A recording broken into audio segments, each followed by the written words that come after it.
You've always felt it, haven't you? The silent question in the back of your mind. Why am I so different? Why do you see the world through a lens others don't understand?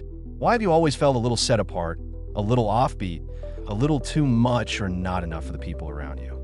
That's not a flaw, it's a divine marking. You were born different on purpose because you carry something heaven ordained, something sacred the world wasn't designed to validate. While others chase comfort, you feel called to conflict, not the petty kind, but the spiritual kind that pulls you into purpose. You can't blend in because you weren't made to. Jeremiah 1 verse 5 says God knew you before you were formed, which means he wired your difference into your DNA.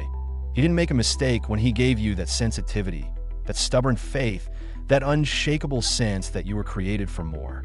The enemy's been trying to convince you your uniqueness is a liability, when in reality, it's the exact weapon God will use for impact. That loneliness? That's the hidden training ground. That rejection? It was really redirection.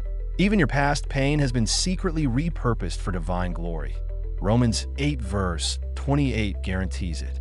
You think your intensity is too much, your vision too weird, your standard too high, but that's because you're trying to explain kingdom wiring to a world that functions on compromise.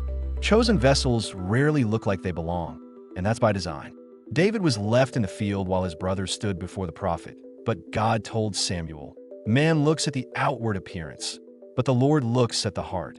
1 Samuel 16 verse 7. Your difference is evidence of heaven's fingerprint, and what you think is isolation is actually insulation. God hides what he values. Before he releases you, he refines you, and part of that refining is stripping you of the need to be understood. It's shocking how often your uniqueness will make people uncomfortable, but favor was never meant to be crowd-approved. You carry a frequency not everyone can tune into. Even Jesus said a prophet is without honor in their own hometown, which means your validation might never come from where you expected.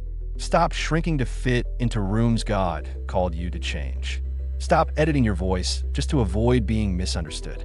When God anoints someone to shift atmospheres, he rarely lets them get comfortable in average.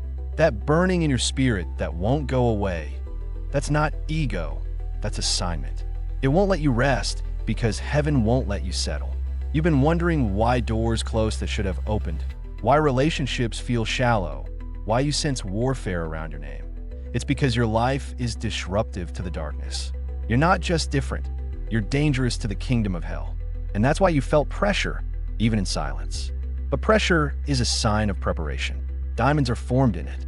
Oil is produced through crushing. And purpose, real purpose, is born in fire. So don't curse the season that's shaping you. Embrace it.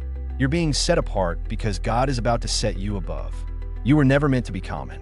You were born to be consecrated. And if that makes you feel misunderstood, uninvited, or even invisible, remember, the spotlight doesn't prove value. God's voice does. He called you his before anyone else had an opinion.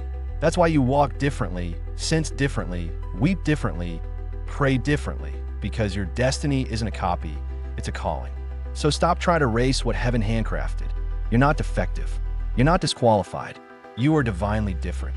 And the sooner you accept that, the sooner you'll realize that the very thing you've been hiding is the very thing God wants to use.